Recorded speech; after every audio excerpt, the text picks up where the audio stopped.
Hello, welcome back to my channel. তো আজ আমরা যে ক্লাসটা করব সেটা যথাক্রমে আমরা ওই যে এনসিইআরটি ক্লাস 9-এর সায়েন্সের যে ক্লাসগুলো করাচ্ছিলাম সেখানে আজকের আমাদের কেমিস্ট্রি 4 নম্বর চ্যাপ্টার, যেটা আমাদের অ্যাটমিক স্ট্রাকচার। এই চ্যাপ্টারের মাধ্যমে আমরা মোটামুটি ক্লাস 9-এর সমস্ত কেমিস্ট্রি চ্যাপ্টারগুলো কভার করব। আর যেমন আগের ভিডিওতে আমি দেখেছিলাম যেখানে ওই মোল অ্যান্ড অ্যাটমে, এই অ্যাটম অ্যান্ড মলিকিউলারে যে চ্যাপ্টারটা ছিল সেখানে যেমন একটা পোর্শন বাদ দেওয়া হয়েছিল, মানে বাদ দেওয়া হয়েছে এনসিইআরটি থেকে, যে ঠিক আছে, মানে রিসেন্ট যে এসছে আপডেটেড সিলেবাস এসছে সেই ওয়াইজ কিন্তু মূল কনসেপ্টের চ্যাপ্টারটা নেই, তো টোটালি ওইটা আমরা বাদ দিয়েছিলাম। তেমনই এই চ্যাপ্টারে তেমন কোনো ব্যাপার নেই, এই চ্যাপ্টারে সব কিছুই আছে। এখানে জাস্ট আগের যে চ্যাপ্টারের জিনিসগুলো আমরা পড়েছিলাম, যে একটা কনসেপ্ট তৈরি হয়েছিল, যে অ্যাটম কি, মলিকিউল কি, অ্যাটম কীভাবে মলিকিউল, মানে অ্যাটম থেকে কীভাবে মলিকিউল তৈরি হয়। এখানে আমরা অ্যাটমের ইন ডেপথ স্ট্রাকচার দেখব, যে অ্যাটম কী কী কণা দিয়ে তৈরি বা এর কাজগুলো, ফাংশনগুলো কী কী হতে পারে। এবং এই চ্যাপ্টারটা কেমিস্ট্রির অন্যতম ইম্পর্টেন্ট চ্যাপ্টারগুলোর মধ্যে অন্যতম। যেমন আমাদের যে ঠিক পিরিয়ডিক টেবিল যে চ্যাপ্টারটা, যেটা অ্যাকচুয়ালি ক্লাস 10-এর চ্যাপ্টার, যেটা যদিও নেই এবারে আপডেটেড সিলেবাসে বাদ দেওয়া হয়েছে। সুতরাং যেহেতু ওই চ্যাপ্টারটা নেই, সুতরাং এই চ্যাপ্টারটা যে অ্যাটমিক স্ট্রাকচারের উপর কিন্তু ইম্পর্টেন্ট অনেকটা বেশি হয়ে যাচ্ছে, বেশি পড়ছে, কারণ অ্যাটমিক স্ট্রাকচারের বেশ কিছু কিছু কনসেপচুয়াল কোশ্চেন আছে যেগুলো খুব ইম্পর্টেন্ট। তাহলে চলো চ্যাপ্টার শুরু করি, ক্লাসটা শুরু করা যাক, ভিডিও লেট স্টার্ট। তো মোটামুটি আগের চ্যাপ্টারে আমরা যেমন পড়েছিলাম কি কি, যে মৌলিক পদার্থের গঠনগত একক হলো পরমাণু এবং অণু। প্রথমে পরমাণু দিয়ে তৈরি হয় পরমাণু, তারপর পরমাণুগুলো যুক্ত হয়ে তৈরি করে অণু। তেমনই বিভিন্ন পদার্থের অস্তিত্বের কারণগুলোর জন্য বিভিন্ন পরমাণু উপস্থিত। এখন যেমন যেটি মৌলিক পদার্থের, যে একটা মৌলিক পদার্থের পরমাণু আরেকটা মৌলিক পদার্থের পরমাণু থেকে কেন ভিন্ন, এগুলো এতে ইন্টারনাল স্ট্রাকচারের উপর ডিপেন্ড করে। সেক্ষেত্রে ডাল্টনের প্রস্তাব মতো পরমাণু সত্যি বিভাজ্য অবিভাজ্য সম্পর্কিত এই তথ্যগুলো আমরা দেখেছি।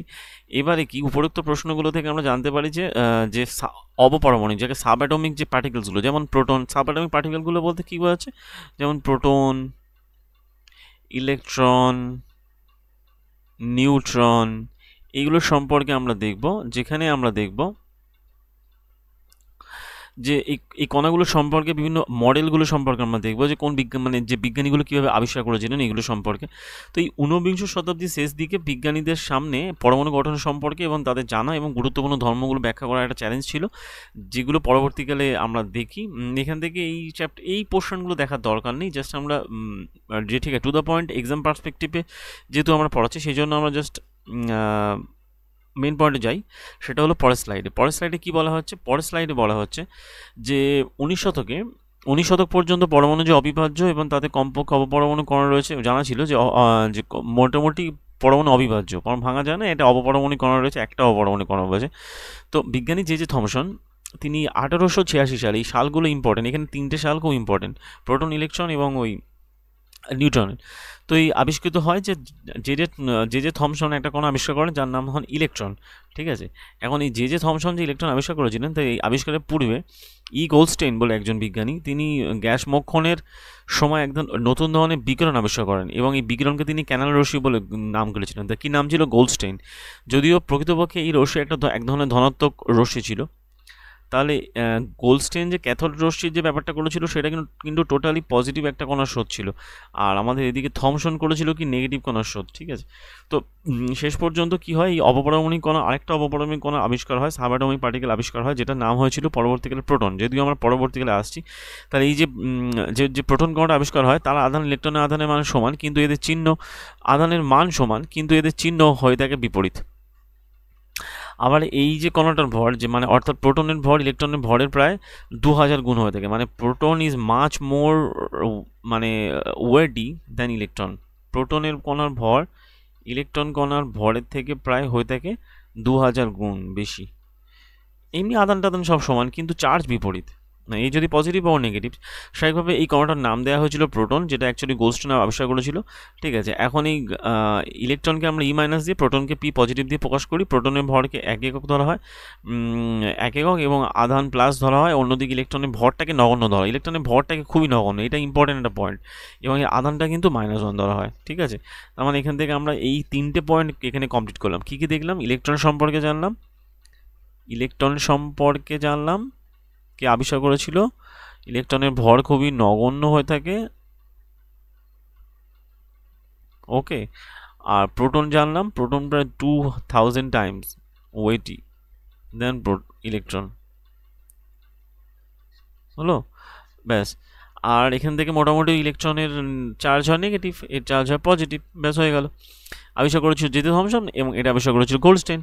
এইবারে মনে করা হয় যে প্রোটন এবং ইলেকট্রন কণার সমন্বয়ে একটা মানে সমন্বয় এমনভাবে গঠিত হয় যে এরা একে অপরকে প্রশমিত করে। সেই জন্য কী হয়ে থাকে যে প্রোটন কণাগুলো অন্তঃস্থলে অবস্থান এবং পরমাণুর অন্তঃস্থলে অবস্থান করে, এবং ইলেকট্রন কণাগুলো পরমাণুর আকর্ষণ বল থেকে যাতে দূরে সরিয়ে নেওয়া সম্ভব হলে প্রোটন কণাগুলোর ক্ষেত্রে তা সম্ভব হয় না। এক্ষেত্রে একটা গুরুত্বপূর্ণ প্রশ্ন হলো যে কেন? কারণ ব্যাপারটা হলো যে যেহেতু একটা, ধরো এটা একটা ইয়ে রয়েছে, পরমাণু অ্যাটম রয়েছে, তো অ্যাটমের মাঝখানে আছে যতক্ষণে যদি প্রোটন থাকে আর ইলেকট্রনগুলো বাইরে আছে, ইলেকট্রনগুলোকে কোনো কারণে এর থেকে বাইরে সরিয়ে নেওয়া সম্ভব হলেও প্রোটন কণাগুলো সম্ভব হয় না। কারণ এখানে গুরুত্বপূর্ণ ব্যাপারটা হলো যে পরমাণুর মধ্যস্থ এই কণাগুলো পরমাণুর এক ধরনের স্ট্রাকচার তৈরি করে, যেটা পরমাণুর যে ঠিক নিউক্লিয়াস বলা হয়, যেটা আমরা পরের স্লাইডে দেখব এবং পরের যে রিয়াকশনের মাধ্যমে দেখব, মানে পরের যে এক্সপেরিমেন্টের মাধ্যমে দেখব কী করে যে ঠিক নিউক্লিয়াসটা আবিষ্কার করা হয়েছিল। কারণ যদি ওই যে আমরা ডাল্টনের পরমাণু মডেল বা এই পরমাণু মডেলগুলো যখন দেখেছিলাম যে যদি স্ট্রাকচার এরমভাবে এরা মানে যদি এই প্রোটনটাকে সরিয়ে নেওয়া হতো তাহলে তো অ্যারোমিক স্ট্রাকচারটাই ভেঙে যেত, ঠিক আছে। যাই হোক, পরের স্লাইডে যাই, গিয়ে দেখি যে বলা হচ্ছে পরমাণু গঠন সম্পর্কিত ব্যাপারগুলো যখন আমরা দেখবো তখনই বুঝতে পারবো। যাই হোক, পরমাণু গঠন সম্পর্কিত ব্যাপার বলতে হবে যে যেহেতু ওই থার্ড অধ্যায়ে পরমাণু তত্ত্ব যা আমরা জেনেছিলাম, যেখানে পরমাণু বলা হয়েছিল অবিভাজ্য এবং পরমাণুকে ধ্বংস করা যায় না, কিন্তু পরমাণুর মূল দুটো কণা ইলেকট্রন প্রোটন আবিষ্কারের পর ডাল্টনের পারমাণবিক তত্ত্বের উপরে একটা তথ্যটা ভুল প্রমাণিত বলে হয়, যেটা ইলেকট্রন প্রোটন কণাগুলো পরমাণুতে কীভাবে বিন্যস্ত থাকে সেটা জানার প্রয়োজন হয়ে পড়েছিল। সেক্ষেত্রে জে.জে. থমসন তিনি যেহেতু ইলেকট্রন প্রথম তার মডেল আবিষ্কার করেন, যে এবং এখানে একটা ইম্পর্টেন্ট ব্যাপার, জে.জে. থমসন কোন সালে নোবেল পেয়েছিলেন? 1906 সালে নোবেল পেয়েছিলেন এইটা ইলেকট্রন আবিষ্কারের জন্য, এইটা মনে রাখতে হবে, নোবেল পেয়েছিলেন 1906। যাই হোক, এরপরে এর মধ্যে আর কিছু জানার দরকার নেই। এখন এই থমসনের পরমাণু মডেল কি? থমসনের পরমাণু মডেলকে বলা হয় প্লাম পুডিং মডেল, যেটাকে বলা হয় যে ক্রিসমাসের যে পুডিং থাকে সেই পুডিং মডেলের মতো বলা হয়। যেমন একটা গোলাকার পুডিং থাকে, তেমনই ধনাত্মক আদানগ্রস্ত একটা গোলকের মধ্যে ইলেকট্রনগুলো কিসমিসের মতো সাজানো থাকে। এই জাস্ট কিসমিসের মতো এটা একটা গোলাকার ধনাত্মক পয়েন্ট রয়েছে, এর মধ্যে ইলেকট্রনগুলো এরকম সাজানো হয়েছে।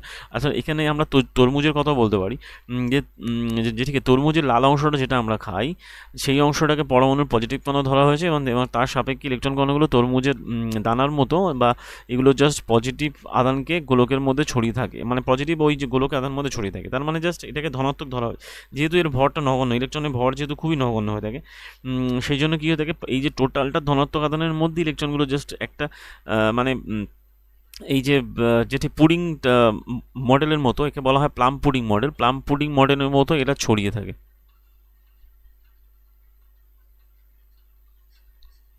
ব্যাস, তারপরে চলে আসছি আমরা, তারপরের স্লাইডে চলে এই যেখানে দেখব থমসনের প্রস্তাব। থমসন কি প্রস্তাব করেছিলেন? থমসন বলেছিলেন যে ধনাত্মক আদানগ্রস্ত একটা গোলক এবং পরমাণু হলো ধনাত্মক আদানগ্রস্ত একটা গোলক, ইলেকট্রনগুলো এই গোলকের মধ্যে পতিত থাকে, ঠিক আছে।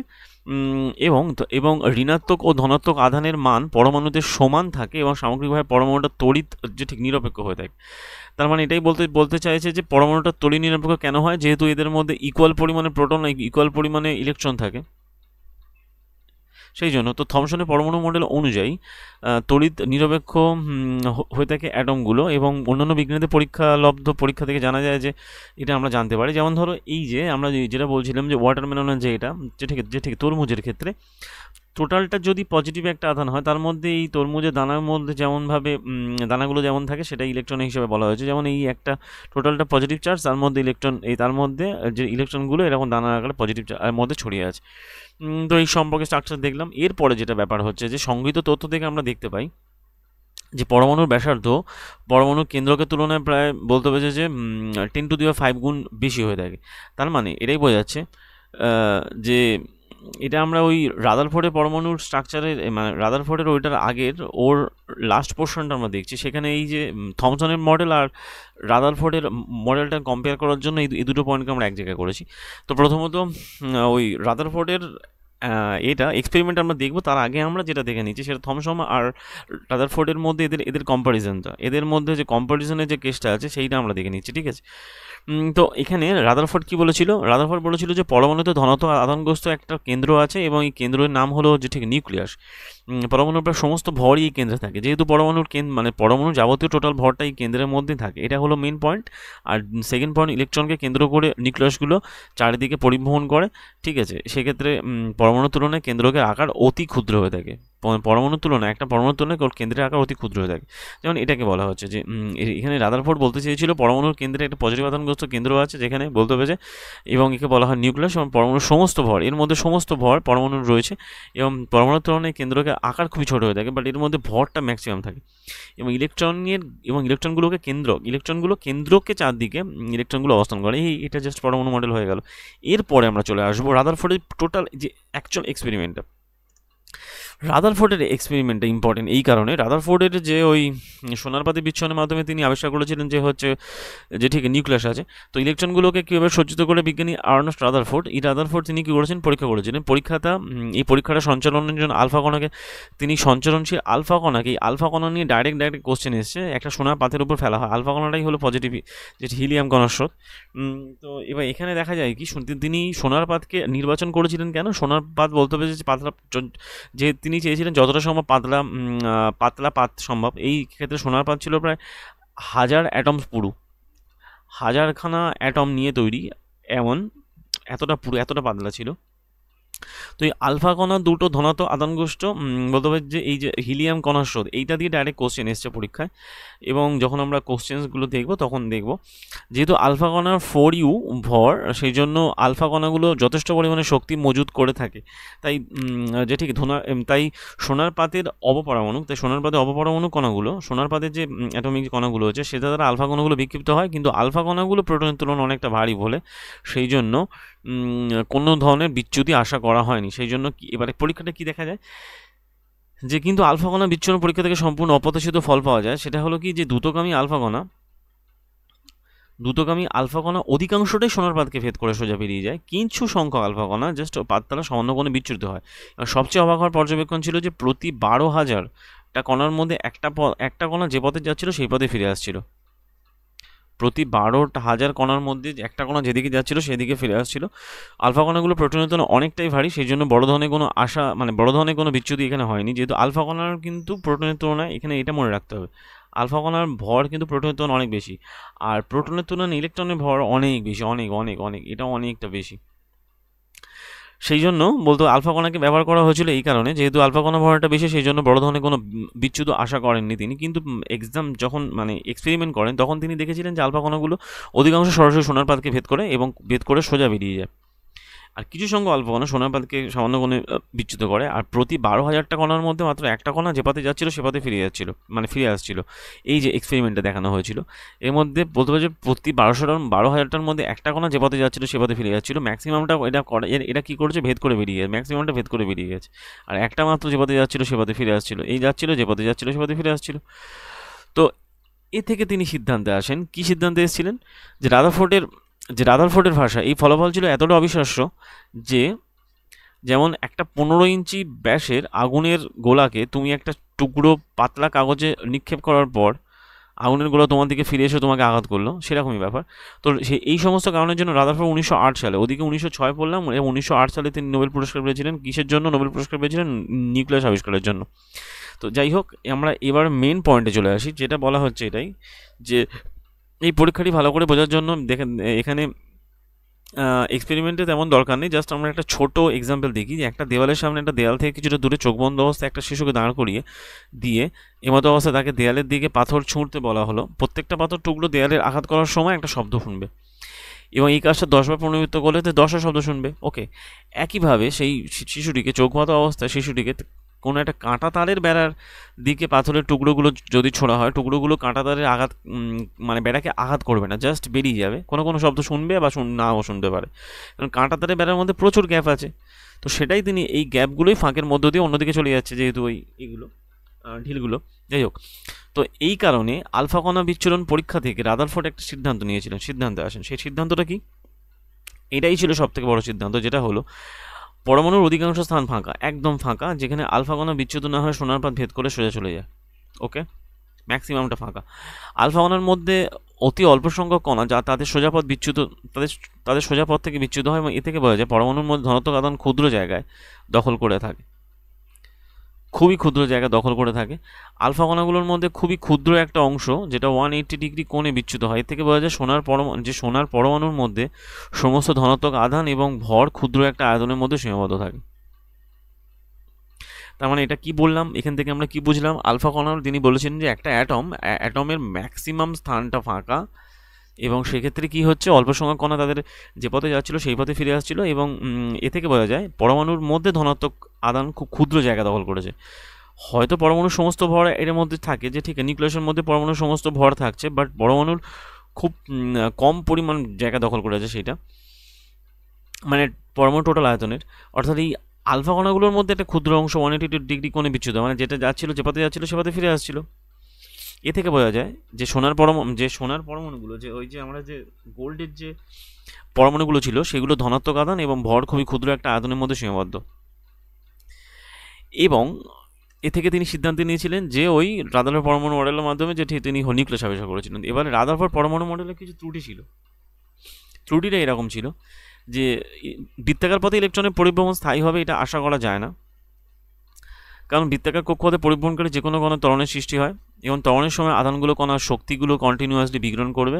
তা যদি শক্তি বিকিরণ করে কী করবে, একটা টাইমে এসে শক্তিগুলো হারাতে থাকবে, হারাতে আসে অবশেষে সেন্ট্রাল বা কেন্দ্রকে এসে পড়বে।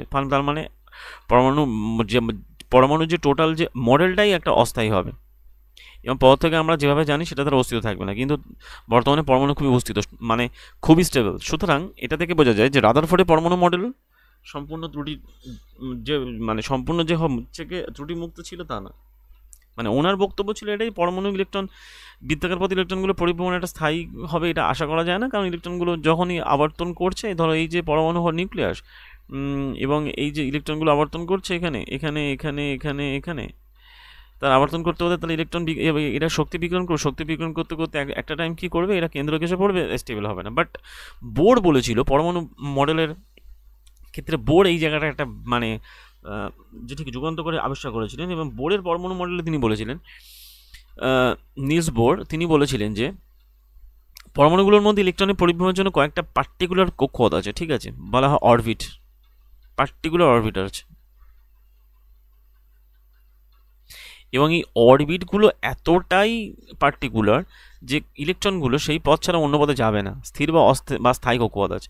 এইসব কক্ষপথে যে ঠিক যখনই ঘুরবে ইলেকট্রনগুলো তখনই এতে কোনো শক্তি বিকিরণ হবে না। এটা ছিল বোরের পরমাণু মডেলের মেন পয়েন্ট। বোরের সাথে রাদারফোর্ডের এই জায়গাটা একটা মানে মতবাদের পার্থক্য হয়েছিল, যেখানে আমরা ওই আগেরটা যেমন দেখেছিলাম। তো সেক্ষেত্রে এই বোরের সেক্ষেত্রে এই ওই থমসনের যেমন আমরা যেখানে কম্পেয়ার করলাম থমসন মডেল ভার্সেস রাদারফোর্ড,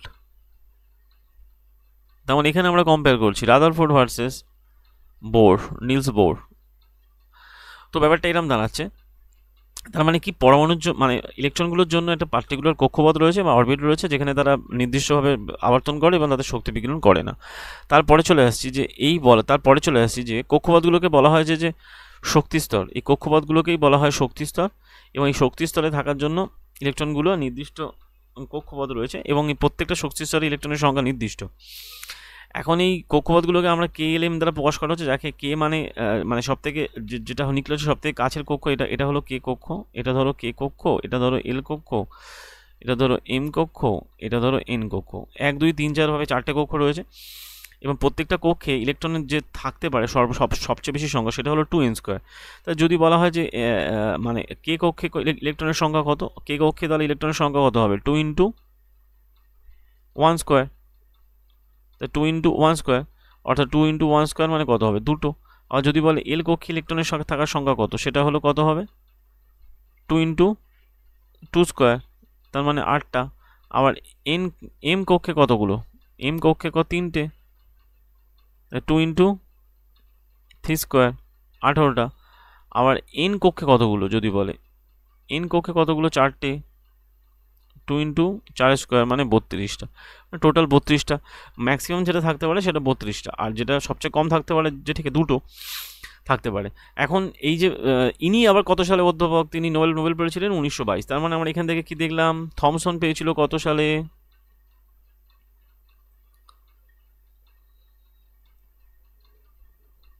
থমসনের পরে রাদারফোর্ড,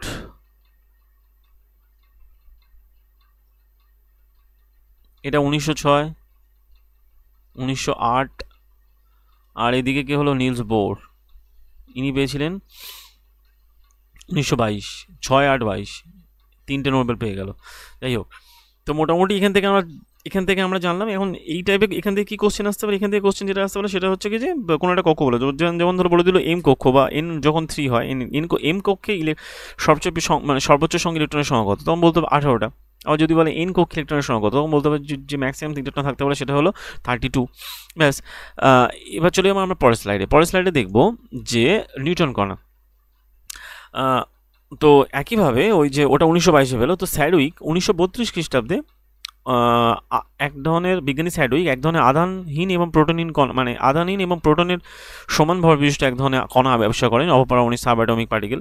তো অবশেষে নাম করা হয়, এটার নাম দেওয়া হয় নিউট্রন। সাধারণ হাইড্রোজেন ব্যতীত সমস্ত পরমাণু, যেহেতু হাইড্রোজেনের 3টে আইসোটোপ থাকে, 1H1, 1H2,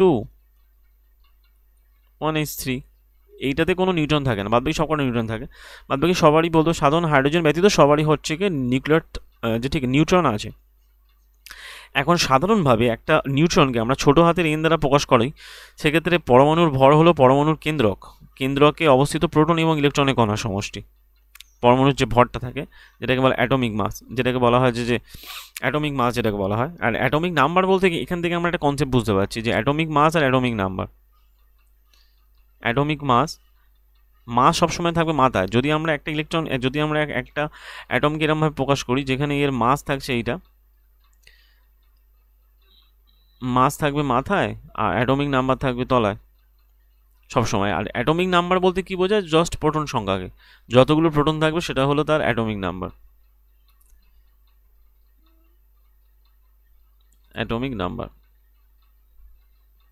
এই হোক, তারপরে যেটা আমরা এখান থেকে তার মানে জানলাম যে এই এরকমভাবে আলফা কণা আঘাত করা হচ্ছে, করে দেখা যাচ্ছে এক ধরনের এটা বেরিলিয়াম আর প্যারাফিনের মধ্য দিয়ে যখন যাচ্ছে, এই যে ঠিক আধানযুক্ত পজিটিভ আধান, মানে নিউট্রন অ্যাকচুয়ালি কোনো আধানহীন এক ধরনের কণা, যেটাকে বলা হলো কি বলা হয় নিউট্রন।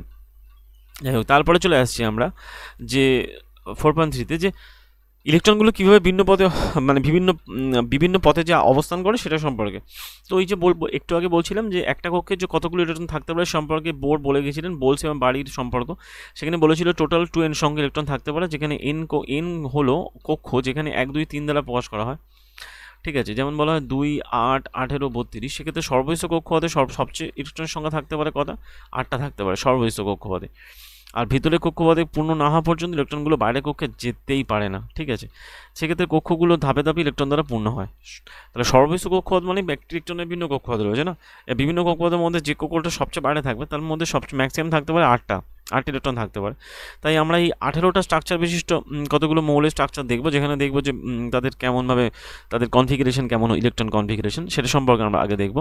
সেটা হলো এটা, যেমন ধরো হাইড্রোজেন শুরু হচ্ছে কত 1, হিলিয়াম কত 2, হাইড্রোজেন কত 3, এই যে ঠিক লিথিয়াম 3, বেরিলিয়াম 4, বোরন 5, কার্বন 6, এর 7, অক্সিজেন 8, ফ্লুরিন 9, নিয়ন 10। এখন এটা 11, সোডিয়াম, এ 12, ম্যাগনেসিয়াম, অ্যালুমিনিয়াম 13, আর এ হচ্ছে কি 14, সিলিকা, ফসফরাস হচ্ছে 15, আর এটা হলো 16, সালফার, এটা হলো 17, এটা হলো 18, আর্গন।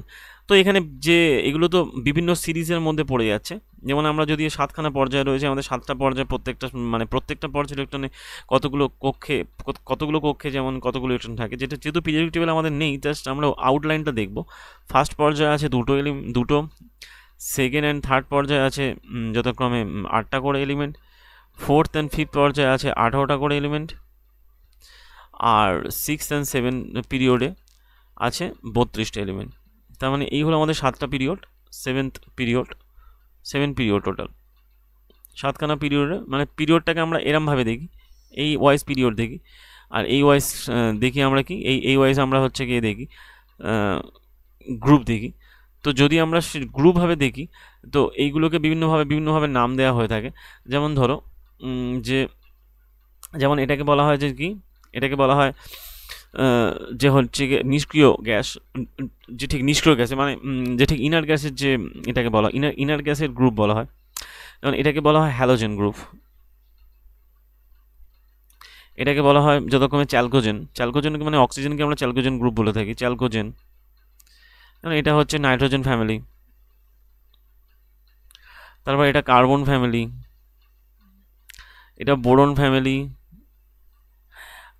এটা যথাক্রমে যে আর্থ মেটাল বলা হয় বেরিলিয়াম ফ্যামিলি, এটা তো হাইড্রোজেন।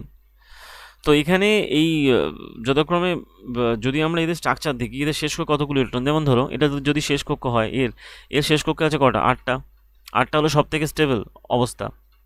এই 8টা অবস্থাটাকে বলা হয়, যেমন হচ্ছে কি সে যে উইজডম পেয়ে গিয়েছে 1 2 3 4 5 6 7 8 মানে 8টা। এর আছে কত, বাইরে কক্ষে আছে 7টা ইলেকট্রন, ঠিক আছে। এর বাইরে কক্ষে আছে 6টা, এর বাইরে কক্ষে আছে কত, 5টা, এর বাইরে কক্ষে আছে কটা, 4টে, এর বাইরে কক্ষে কটা, 3টে, এর বাইরে কক্ষে আছে কটা, 2টো, এর বাইরে কক্ষে আছে কটা, 1টা। এর বাইরে কক্ষে 1টা আছে বলে এটা সহজে যে মেটাল ক্যারেক্টার যেগুলো, আর এগুলোকে বলা, এটা মেটাল, এটাকে বলা হয় মেটালয়েড। এটা অ্যাকচুয়ালি আর্থ মেটাল বলা হয়, ঠিক আছে, আর্থ মেটাল বলা হয় এটা।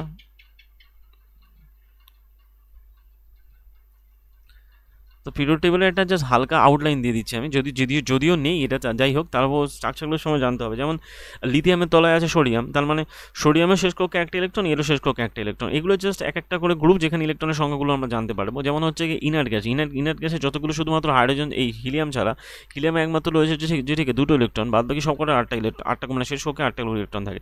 টোটাল যদি ইলেকট্রনের সংখ্যা বলে তখন কিন্তু হবে 18টা। যেমন 3 4-এর ক্ষেত্রে যেমন বললাম যে 2 3-এর ক্ষেত্রে এটা যদি 2 নম্বর পিরিয়ড, 3 নম্বর পিরিয়ড, 2 নম্বর 3 নম্বর পিরিয়ড, টোটাল ইলেকট্রনে টোটাল কক্ষে ইলেকট্রন থাকতে পারে হচ্ছে যে মানে ইলেকট্রনের সংখ্যা হতে পারে 8টা করে শেষ কক্ষে। তেমনভাবে বোঝানো হচ্ছে যে এই জাস্ট এই নাম্বারসগুলোকে আমাদের জেনে রাখতে হবে, ঠিক আছে। তো দেখি পরের স্লাইডে কী আছে। পরের স্লাইডে বলা হচ্ছে যোজ্যতা। এখন শেষ কক্ষে যে কটা ইলেকট্রন থাকে সেটাই তাদের বলা হয় যোজ্যতা, সেটাই যোজ্যতা সম্পর্কে বলেছে। এই যে আমরা দেখলাম ইলেকট্রনগুলো কীভাবে সজ্জিত থাকে পরমাণুর সবচেয়ে বাইরে কক্ষে, সেটাই ভ্যালেন্স ইলেকট্রন বলা হয়। কারণ পরমাণুর সবচেয়ে বাইরে কক্ষে যতগুলো থাকে, যেমন বোর বাড়ির নিয়ম অনুযায়ী আমরা দেখলাম যে পরমাণুর সবচেয়ে বাইরে কক্ষে সর্বোচ্চ 8টা ইলেকট্রন থাকতে পারে। এখন ইলেকট্রন থাকতে পারে, 8টা ইলেকট্রন থাকতে পারে যেসব পরমাণু সর্বোচ্চ কক্ষে 8টা ইলেকট্রন দ্বারা পূর্ণ থাকে সেগুলো রাসায়নিকভাবে সক্রিয়তা কম। ওই যেটা আমরা দেখছিলাম ইনার গ্যাসের ক্ষেত্রে রাসায়নিকভাবে সক্রিয়তা কম। আবার অন্যভাবে যাচ্ছে, এবং এদের যোজন ক্ষমতা প্রায় শূন্য হয়ে থাকে, এদের যদি বলা হয় যোজ্যতা কিন্তু হয়ে থাকে 0। আর নিষ্ক্রিয় মৌলগুলো যাদের ক্ষেত্রে হিলিয়াম পরমাণু সর্বোচ্চ কক্ষে 2টো থাকে এবং অন্যগুলোর ক্ষেত্রে 8টা করে ইলেকট্রন থাকে। তাই অন্যান্য বহিস্থ কক্ষটা ইলেকট্রন দ্বারা পূর্ণ হওয়ার জন্য একই মৌলের অথবা বিভিন্ন মৌলের পরমাণু তাদের যোজন ক্ষমতা অনুযায়ী রাসায়নিকভাবে যুক্ত হয়ে তাদের যৌগ গঠন করে। স্বাভাবিক ব্যাপার, এক ধরনের ধরো 6টা ইলেকট্রন আছে, এক ধরনের ধরো যে ঠিক 2টো ইলেকট্রন আছে, তাহলে এটা যুক্ত হয়ে কী করবে, 8টা ইলেকট্রন তৈরি করবে। এদের আর আসল টার্গেট কি, আসল টার্গেট তো 8টা ইলেকট্রন, সর্বোচ্চ কক্ষে 8টা ইলেকট্রন থাকা। তো পরমাণুর সর্ববহিস্থ কক্ষপথে 8টা ইলেকট্রন থাকলে অষ্টক পূর্তি হয়েছে বলে বলা হয়, এবং সবচেয়ে বাইরের অষ্টক পূর্তির প্রয়াসে পরমাণু রাসায়নিক বিক্রিয়া করে। কেমিক্যাল রিয়াকশন বা এক যোগ থেকে অন্য যোগে পরিবর্তনের জন্যই এই মানে যোজ্যতার ব্যাপারটা খুব ইম্পর্টেন্ট। তো ইলেকট্রনিক অংশীদারিত্ব এবং এই আদান প্রদানের মাধ্যমে এটা ঘটে, এবং এইভাবে সর্বস্ব কক্ষপথে অষ্টক পূর্তির প্রয়াসে কোনো পরমাণু যতগুলো ইলেকট্রন গ্রহণ বা বর্জন করে বা অংশীদার করে সেই সংখ্যা ওই মৌলের যোজন ক্ষমতা হয়ে থাকে, ঠিক আছে। যেমন আমরা পরের স্লাইডে দেখবো এদের এই যোজ্যতার ব্যাপারটা। তার মানে কি বললাম এখান থেকে এটাই বুঝলাম যে শেষ কক্ষে যতগুলো ইলেকট্রন থাকে এবং যেগুলো ওদের ওই রাসায়নিক কেমিক্যাল রিয়াকশনে সাহায্য করে থাকে সেটাই তাদের যোজ্যতা হিসেবে প্রকাশ করা হয়। অর্থাৎ কোনো পরমাণু যতগুলো ইলেকট্রন গ্রহণ বা বর্জন করতে পারে সেই সংখ্যাটাই তাদের বলা হয় যোজ্যতা বা যোজন ক্ষমতা। অ্যাকচুয়ালি সেটাই তাদের যোজ্যতার পরিমাপক হিসেবে কাজ করে থাকে। ধরুন কেউ যদি একটা ইলেকট্রন গ্রহণ করে বা বর্জন করে তার মানে তার যোজ্যতা 1। শেষ কক্ষে যদি একটা ইলেকট্রন ছাড়ে তেমন হচ্ছে কি যে ওই যেগুলো আমরা দেখলাম যে ঠিক লিথিয়াম সোডিয়াম এদের শেষ কক্ষে কটা ইলেকট্রন আছে, একটা, তারা গেলে একটা ইলেকট্রন ছাড়বে, তার মানে এদের যোজ্যতা 2, ঠিক আছে। যেমন অক্সিজেনের শেষ কক্ষে 6টা ইলেকট্রন আছে, কিন্তু যেহেতু এদের অক্সিজেনের 6টা ইলেকট্রন থাকলেও 4টে ইলেকট্রন এরা হচ্ছে স্টেবল, আর 2টো ইলেকট্রনের যে ঠিক সজ্জা হয়ে থাকে সেই সজ্জা অনুযায়ী 4টে ইলেকট্রন স্টেবল, আর যে ঠিক 2টো ইলেকট্রন মুক্ত থাকে, সেই জন্য ওরা হচ্ছে কি ওই যে 2টো ইলেকট্রন ছাড়তে পারে, সেই জন্য ওদের যোজ্যতা হয়ে থাকে 2 + 2 হয়ে থাকে। যাই হোক, তারপরে চলে যাই আমরা পরের স্লাইডে বলা হচ্ছে যে যেহেতু আমরা এখান থেকে কী বললাম যে এই যেমন এই যে এর এক্সাম্পলটা বলা হয়েছে যে এই যে ঠিক যোজ্যতা বা যোজন ক্ষমতা সম্পর্কে আমরা আলোচনা করলাম যেহেতু একটু আগে। তারপরে স্লাইডে আমরা যাচ্ছি, যেখানে বলা হচ্ছে হাইড্রোজেন লিথিয়াম প্রত্যেকটা পরমাণু সর্বস্তকে একটা করে ইলেকট্রন আছে, ওই যেটা বলছিলাম আমি।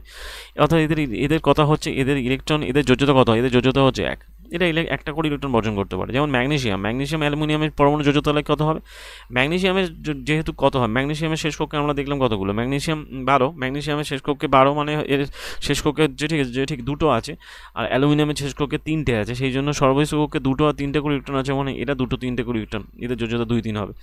আর যদি কোনো সর্বশেষ কক্ষে সর্বোচ্চ ধারণ ক্ষমতার সঙ্গে ইলেকট্রন থাকে, সেই সঙ্গে তারা যোজ্যতা স্থির করা হয়। যেমন বলা হচ্ছে ফ্লুরিনের যোজ্যতা কত ধরা হবে, ফ্লুরিনের যোজ্যতা ধরা হবে, মানে ফ্লুরিনের শেষ কক্ষে কতগুলো আছে, 7টা। কিন্তু এই যোজ্যতা কি 7 হবে না, যোজ্যতা কখনো 4-এর বেশি হয় না। সেই জন্য কি করা হয়, 8 থেকে 7কে বিয়োগ করা হয়, টোটাল ইলেকট্রন সংখ্যা থেকে বিয়োগ করে করা হয় 8 1। যেমন অক্সিজেনের ক্ষেত্রে আমরা যদি অক্সিজেনে কত থাকে, শেষ কক্ষে 6টা ইলেকট্রন থাকে, সেই 6টা ইলেকট্রন থাকে, সেই জন্য আমরা এটাকে 8 থেকে 6 বিয়োগ করে বলতে পারি 2। ঠিক আছে, যেমন হচ্ছে কি যদি বলা হয় এরপর নাইট্রোজেনের শেষ কক্ষে কটা থাকে, 5টা, তাহলে মানে এই 8 থেকে 6 বিয়োগ করে করতে পারি আমরা 8 থেকে 5 বিয়োগ করে করতে পারি আমরা 3, তার মানে নাইট্রোজেন যোজ্যতা হয়ে থাকে 3। সেটাই বলা হচ্ছে এখানে যে ফ্লুরিন পরমাণু সর্ববহিষ্ঠ কক্ষে রয়েছে 7 ইলেকট্রন, তাই যোজ্যতা 7 হওয়া উচিত, কিন্তু ফ্লুরিনের 7 ইলেকট্রন বর্জন করার চেয়ে একটা ইলেকট্রন সহজ মানে একটা ইলেকট্রন গ্রহণ করা সহজ। সেই জন্য এরা যোজ্যতা কী করে, একটা ইলেকট্রন গ্রহণ করবে, যেহেতু অষ্টক পূর্তির জন্য 8টা দরকার, তাই একটা ইলেকট্রন গ্রহণ করে সেটা আমরা বিয়োগ করে পাই, সেটাকে আমরা একটা ইলেকট্রন যোজ্য বিয়োগ করে। এবং এর ক্ষেত্রে যেমন 2টো ইলেকট্রন গ্রহণ করলে অষ্টক পূর্তি হয়, তাই অষ্টক পূর্তি থেকে 7 ইলেকট্রন বিয়োগ করে এই যে বলা হচ্ছে এবং যোজ্যতা স্থির করা হয়। তেমন ফ্লোরিন যোজ্যতা 1 হয়ে থাকে। একইভাবে অক্সিজেনের যোজ্যতা আমরা করতে পারি ঠিকভাবে, আবার ক্লোরিনের যোজ্যতাও বার করতে পারি আমরা, নাইট্রোজেনের। তো নির্দিষ্টভাবে প্রত্যেকটা মৌলের পরমাণু যোজন ক্ষমতা যোজ্যতা অনুযায়ী একটা সিরিজ আছে, যেটা আমরা দেখবো, সেই সিরিজটার মাধ্যমে জানতে পারবো যে কার কত যোজ্যতা। ঠিক আছে, এখানে আমি জাস্ট এই যে ঠিক রুলসটা বলে দিলাম, আশা করি তোমরা এগুলো বুঝতে পারছো, অসুবিধা হওয়ার কথা নয়। তো যাই পরের স্লাইডের দিকে কী আছে, পরের স্লাইডে যেমন হচ্ছে যোজ্যতার একটা সিরিজ। এখানে ওই যে বললাম হাইড্রোজেনের চিহ্ন কত, H, এবং পারমাণবিক সংখ্যা 1, প্রোটন সংখ্যা 1, অর্থাৎ এর মোটামুটি ইলেকট্রন সংখ্যা 1, সেই জন্য এর ইলেকট্রন বিন্দু যোজ্যতা 1 হয়ে থাকে 1। যেটা হিলিয়ামের ক্ষেত্রে পারমাণবিক সংখ্যা 2, তার মানে এর প্রোটন সংখ্যা 2, নিউটন সংখ্যা 2, সেই জন্য এর যোজ্যতা কত হয়ে থাকে 0, যেহেতু হিলিয়াম একটা হচ্ছে কি তোমার ইনার গ্যাস হয়ে থাকে। যে ঠিক লিথিয়ামের ক্ষেত্রে পারমাণবিক সংখ্যা 3, প্রোটন এর কিন্তু যে ঠিক নিউটন সংখ্যা 4। এই সিরিজের এই নিউটন সংখ্যাগুলো মনে রাখতে হবে। কিন্তু এর ইলেকট্রন সংখ্যা যেহেতু 3, প্রোটন সংখ্যা 3, ইলেকট্রন সংখ্যা 3, কিন্তু এর যোজ্যতা হবে 1। শেষ হোক ইলেকট্রন বিন্যাস কী হয়ে থাকে 2 1, ইলেকট্রন বিন্যাস sp_df। যেমন হচ্ছে কি sp_df হচ্ছে এগুলো সাবসেল অরবিট, আমরা প্রত্যেকটা ইলেকট্রন একটা করে নির্দিষ্ট কক্ষ আছে, সেই কক্ষের যেমন ওই অরবিট আছে, অরবিটারের মধ্যে আবার সাবসেল আছে, সেলের মধ্যে আবার সাবসেল আছে, সেইগুলোর কথা বলা হচ্ছে। যেমন হচ্ছে কি বেরিলিয়ামের ক্ষেত্রে 4 প্রোটন সংখ্যা, কিন্তু এর ঠিক আছে নিউটন সংখ্যা হয়ে থাকে 5। ঠিক আছে, সেই জন্য এদের ওই মাস হয়ে থাকে 9। যেমন ধরো আমি যদি বলি এখান থেকে আর্গনের ক্ষেত্রে বলা হচ্ছে যে ঠিক নিউটন সংখ্যা কত 22, প্রোটন সংখ্যা কত 18, তার মানে এর মাস নাম্বার কত হবে, আর্গনের মাস নাম্বার কত হবে 40। কেন 18 12 40, আর 18 হচ্ছে প্রোটন সংখ্যা, তার মানে এর যে ঠিক সজ্জা হবে এরকম। যে ঠিক আছে ক্লোরিনের ক্ষেত্রে তাহলে কত হবে, ক্লোরিনের 17, আর 18টা হলো এর যে ঠিক আছে নিউটন সংখ্যা 18, তার মানে এর টোটাল কী হবে, মাস নাম্বার কত হবে 35। তাহলে আমি এখানে যদি মাস নাম্বারগুলো লিখে দিই, এটা 35, এটা 40, এটা 32, সালফার 32, এর মাস নাম্বার কত হচ্ছে 31, এটা ফসফর আছে, সিলিকনে 28 মাস নাম্বার। আবার 3 5 যেমন হচ্ছে যে ঠিক দুটো হয়ে থাকে যোজ্যতা, যেমন হচ্ছে কি ফসফরাসের ক্ষেত্রে 3 বা 5 হতে পারে, কারণ এর যত থাকবে প্রোটন সবসময় জানো প্রোটন সংখ্যা ইলেকট্রন সংখ্যা সমান, শুধুমাত্র চেঞ্জ হচ্ছে কি যে ঠিক নিউটন সংখ্যা। সেই ওয়াইজ এখান থেকে এই চার্ট ওয়াইজ যদি আমরা দেখে থাকি এরকমভাবে, যে ঠিক লিথিয়ামের 1 যোজ্যতা, বেরিলিয়ামের 2, বোরনের 3, কার্বনের থেকে 4, আর তারপর থেকে শুরু হচ্ছে যেহেতু এদের শেষ কক্ষে 5টা করে ইলেকট্রন, এর 5টা, এর 6টা, এর 7টা, আর এর 8 মানে 0, যে ঠিক ইনার গ্যাস হয়ে থাকে না, ইনার গ্যাস মানে 0। আবার অনুরূপভাবে ওই যে ঠিক আছে সোডিয়ামের ক্ষেত্রে 1, পটাশিয়াম 2, সোডিয়ামের ক্ষেত্রে এই 1, ম্যাগনেসিয়ামের ক্ষেত্রে 2, অ্যালুমিনিয়ামের ক্ষেত্রে যথাক্রমে 3, আর এই ক্ষেত্রে 4, আর এই ফসফরাসের ক্ষেত্রে হয়ে থাকবে 3 আর 5। ফসফরাসের যোজ্যতাটা হয়ে থাকে 3 আর 5, এই স্ট্রাকচারের উপর ডিপেন্ড করে হয়ে থাকে, এটা মনে রাখতে হবে। ঠিক আছে, এবার এই শেষ কক্ষ ইলেকট্রনের সঙ্গে এরমভাবে সাজানো হচ্ছে, এই শেষ কক্ষ ইলেকট্রনের সঙ্গে এরমভাবে সাজানো হচ্ছে, এসপিডিএফ এই শেষ কক্ষগুলো ইলেকট্রনভাবে এরমভাবে এই সজ্জাতে করা হয়। যদিও এর ডিটেলস আমাদের অ্যাকচুয়ালি এগুলো 11-12 সায়েন্সের ব্যাপার, যদিও এই এতটা ডিটেলস আমরা যাচ্ছি না, জাস্ট আমি এই যে স্ট্রাকচারগুলো বলে দেখলাম, এই সাবসেলগুলো জাস্ট জেনে রাখবো। এসপিডিএফ শেষ কক্ষটা এরমভাবে থাকে। ধরো যেমন হচ্ছে যদি বলা হয় যে কার্বনের শেষ কক্ষ কত ইলেকট্রন থাকে? 5টা। কোন সাবসেলে থাকে? সেটা হলো পি সাবসেলে থাকে, এরমভাবে বলা হচ্ছে। ঠিক আছে, তো এরমভাবে মোটামুটি আমরা এই স্ট্রাকচারটা জানলাম, এবং এই স্ট্রাকচারের মাধ্যমে কী কী যেগুলো জানলাম সেগুলো এই যে এর যে ঠিক নিউটন সংখ্যাগুলো মনে রাখতে হবে। কারণ মাস নাম্বার আমরা বলেছিলাম, মাস নাম্বার মানে কি হয়? মাস নাম্বার মানে হয়ে থাকে প্রোটন সংখ্যা প্লাস নিউটন সংখ্যা। আর যদি বলে অ্যাটমিক নাম্বার, অ্যাটমিক মানে শুধু প্রোটন সংখ্যা। তো সেই ওয়াইজ এই প্রোটন সংখ্যা যত হবে ততগুলো নিউটন ইলেকট্রন থাকবে, সবসময় রাখবে। প্রোটন যত থাকবে ততগুলো ইলেকট্রন হবে। ঠিক আছে, যাই হোক, তারপরের স্লাইডে চলে যাই। পরের স্লাইডে যথাক্রমে যেটা আছে সেটা হচ্ছে কি যে পারমাণবিক সংখ্যা মানে তার ভর সংখ্যা। পারমাণবিক সংখ্যা পারমাণবিক ক্রমাঙ্ক বলতে বোঝাচ্ছে একদম অ্যাটমিক নাম্বার। অ্যাটমিক নাম্বারকে আমরা যেটা অক্ষরে প্রকাশ করি। ঠিক আছে, এবং প্রোটন সংখ্যা মানে তার একটা পারমাণবিক কেন্দ্রকে যতগুলো প্রোটন থাকে সেটাই তার পারমাণবিক সংখ্যা, যাকে আমরা জেড অক্ষর দ্বারা প্রকাশ করি। এবং জেড অক্ষর যেমন হাইড্রোজেনের ক্ষেত্রে Z1, তার মানে হাইড্রোজেনের প্রোটন সংখ্যা একটা। আবার যদি কার্বনের ক্ষেত্রে বলা, কার্বনের ক্ষেত্রে কত? কার্বনের প্রোটন সংখ্যা 6, তার মানে কার্বনের যেটি পারমাণবিক সংখ্যা 6। এই যে স্ট্রাকচারটা আমরা একটু আগে দেখলাম, এই যে পারমাণবিক সংখ্যা এটাই তার প্রোটন সংখ্যা কার্বনের। আশা করি এখান থেকে কনসেপ্ট ক্লিয়ার। তার মানে প্রোটন সংখ্যাকে আমরা কী দ্বারা প্রকাশ করি? জেড দিয়ে। মানে কোনো অ্যাটমকে যদি প্রকাশ করি তার প্রোটন সংখ্যা থাকবে নিচে, মাস থাকবে মাথায়। এখন এটা কি? এটা পারমাণবিক মাস, এটা আমরা দেখবো পরে, জায়গায় বলে ভর সংখ্যা। ভর সংখ্যা যতক্ষণ আমরা ক্যাপিটাল এ দিয়ে প্রকাশ করে থাকি, এই যে ক্যাপিটাল এ দিয়ে প্রকাশ করে থাকি। যেমন ধরো কোনো কণার অবপারমাণবিক সাবঅ্যাটমিক কণাগুলো সম্পর্কে প্রোটন এবং তাদের নিউট্রন কণাগুলো যখন আমরা জানবো তখন তাকে বলা হয় ভর সংখ্যা। প্রোটন এবং নিউট্রন কণাকে একত্রে বলা হয় নিউক্লিয়ন। প্রোটন কণা নিউক্লিয়ন কণাকে একত্রে বলা হয় নিউক্লিয়ন, যেটা সম্পর্কে আমরা জানবো। যেমন পরমাণুর সমস্ত ভর পরমাণু কেন্দ্রকে অবস্থান করে। উদাহরণস্বরূপ যেমন ধরো কার্বনের ভর 12U। 12U মানে কি বলা হচ্ছে? যতগুলো প্রোটন আছে ততগুলো আছে, যে ঠিক নিউট্রন আছে, সেই জন্য 12U বলা হচ্ছে। মানে 6টা ইলেকট্রন, 6টা নিউট্রন। অনুরূপভাবে অ্যালুমিনিয়ামের যদি বলা হচ্ছে ভরে, অ্যালুমিনিয়ামে আমরা জানি 13খানা প্রোটন আছে, তার মানে এর মধ্যে 14খানা নিউট্রন আছে। সুতরাং আমাদেরকে এই টোটাল ভরটা জানতে হবে, এবং তার সাথে তাদের প্রোটন সংখ্যা জানতে হবে। জানলেই আমাদের বাকি নিউট্রন সংখ্যা আমরা বেরিয়ে যাবে, ওর থেকে বিয়োগ করলে বেরিয়ে যাবে। টোটাল কি বললাম? টোটাল হচ্ছে n+p। যদি তুমি m জানো 27 আর p জানো তোমার হচ্ছে কি p জানো যদি তোমার 13, তাহলে এখান থেকে n বেরিয়ে যাবে না? n তো বেরোবে 14, তাই না? যেমন আমরা আর্গনের ক্ষেত্রে করলাম। আর্গনে কি? আর্গনের টোটাল বলছে 40। তাহলে যদি 40 হয় তাহলে এর প্রোটন সংখ্যা নিউট্রন সংখ্যা কত? আর্গনের প্রোটন কত? 18। তার মানে এর যে ঠিক নিউট্রন সংখ্যা যে ঠিক কত হবে? 22 হবে। স্বাভাবিকভাবে হয়ে গেল অ্যান্সার। এই হচ্ছে কি ব্যাপার। তার মানে আমরা ভর সংখ্যা প্রকাশ করে থাকি একটা মৌলের চিহ্নকে, অ্যাটমকে চিহ্নকে প্রকাশ করা এরমভাবে। জাস্ট এক্স এর উপরে মাথায় থাকছে মাস, মনে রাখবে মাথায় থাকে মাস, মাথায় আছে মাস মানে ক্যাপিটালে অ্যাটমের, আর তলায় আছে জেড। জেড যেহেতু শেষ থাকে, এ দিয়ে শুরু হচ্ছে, জেড দিয়ে শেষ হচ্ছে, এরমভাবে মনে রাখতে পারো। মাথা দিয়ে শুরু হবে, আর এ দিয়ে আলফাবেটিক্যালি যদি মনে রাখতে পারো এরমভাবে। কারণ এইটা আমি এই কারণে বলছি, তার পরের স্লাইডে এটা ব্যাখ্যা দেবো কেন আমি বলছি মাথায় আছে, কেন বলছি ব্যাখ্যাটা। পরের স্লাইডে চলে যাই। পরের স্লাইডে যেখানে যাবো, যে বলা হচ্ছে সমস্থানিক বা আইসোটোপ। আইসোটোপ কি? আইসোটোপ এই যে কথাগুলো আছে, টোপ একই, যে বলা হচ্ছে প্রকৃতিতে একই পারমাণবিক সংখ্যা কিন্তু তাদের ভিন্ন ভিন্ন ভর সংখ্যা থাকে, তার মানে ভর সংখ্যা আলাদা, তার মানে মাথা খারাপ। হ্যাঁ, আমি এটাই বলতে চাইছিলাম যে মাথা খারাপ, এ খারাপ, মাথা খারাপ, কিন্তু এ ঠিক আছে। তাহলে মাথা খারাপ মানে আইসোটোপ। এই যে টোপ আছে, টোপ মানে টপ মানে মাথা খারাপ, সেই জন্য মাথা খারাপ মানে আইসোটোপ, সেই জন্য বলা হচ্ছে। এগুলো জাস্ট একটা ট্রিক। হাইড্রোজেনের 3 ধরনের পরমাণু আছে, অস্তিত্ব পাওয়া যায়, অর্থাৎ তার 3 ধরনের মানে এদের আইসোটোপ আছে। সেক্ষেত্রে বলা হয় যে এদের ভর সংখ্যা আলাদা কিন্তু প্রোটন সংখ্যা এক। এদের প্রত্যেকটা প্রোটন সংখ্যা এক। তার মানে এই যে ডয়টেরিয়ামকে বলা হয় যে ভারী, হাইড্রোজেনের সাধারণ মানে যাকে বলা হয় প্রোটিয়াম। এটা দিয়ে অনেক সময় পরীক্ষা দেয়, সাধারণ হাইড্রোজেন কী বলে? প্রোটিয়াম, টয়টেরিয়াম এবং ট্রিট্রিয়াম। তো ডয়টেরিয়াম মানে 2H1 ও 1H3 একবার টি দিয়ে প্রকাশ করা, ডি দিয়ে প্রকাশ করা। এইটা দিয়ে অ্যাকচুয়ালি ভারী জল তৈরি করা হয়, ডয়টেরিয়াম, যাকে বলা হয় D2O তৈরি করা হয়। যাই হোক, তো মোটামুটি প্রত্যেক ক্ষেত্রে পারমাণবিক সংখ্যা এক, কিন্তু এদের ভর সংখ্যা আলাদা। যেমন 1, 2, 3 হয়ে থাকে। তেমনই কিছু উদাহরণ হচ্ছে কি কার্বনের ক্ষেত্রে 6-12, কার্বনের 6-14 হয়ে থাকে। যেমন ক্লোরিনের ক্ষেত্রে 35, ক্লোরিনের ক্ষেত্রে হয়ে থাকে এখানে 35-17, আবার ক্লোরিনে হয়ে থাকে 37-17 হয়ে গেল। উদাহরণ ভিত্তিতে বলা যায় যে মৌলের সমস্থানিক হলো একই মৌল যাদের পারমাণবিক সংখ্যা এক কিন্তু তাদের ভর সংখ্যা আলাদা। ওই যে বললাম মাথা খারাপ মানে কি, ভর সংখ্যা আলাদা, মাথায় থাকে ভর সংখ্যা। তাই আমরা জেনেছি হাইড্রোজেনের 3টে সমস্থানিক আছে, প্রোটিয়াম, ডয়টেরিয়াম, ট্রাইটেরিয়াম, ব্যাস এখান থেকে কনসেপ্ট ক্লিয়ার। অনেক মৌল তাদের সমস্থানিকের মিশ্রণ দ্বারা গঠিত। ওকে, যেমন ধরো কিছু ক্ষেত্রে মৌলের প্রত্যেকটা সমস্থানিক কিছু রাসায়নিকভাবে মিশ্রণ দিয়ে তৈরি হয়ে থাকে, তাই তাদের একটা ধরনের পার্থক্য জানার জন্য একটা গড় বার করা হয়। সেই গড়টা কীরকমভাবে বার করা হয়, যেমন প্রকৃতিতে 35 ইউ এবং 37 ইউ, এই যে ক্লোরিন আছে এটা যে ঠিক আছে, এদের দুটো সমস্থানিক 3:1 অনুপাতে থাকে।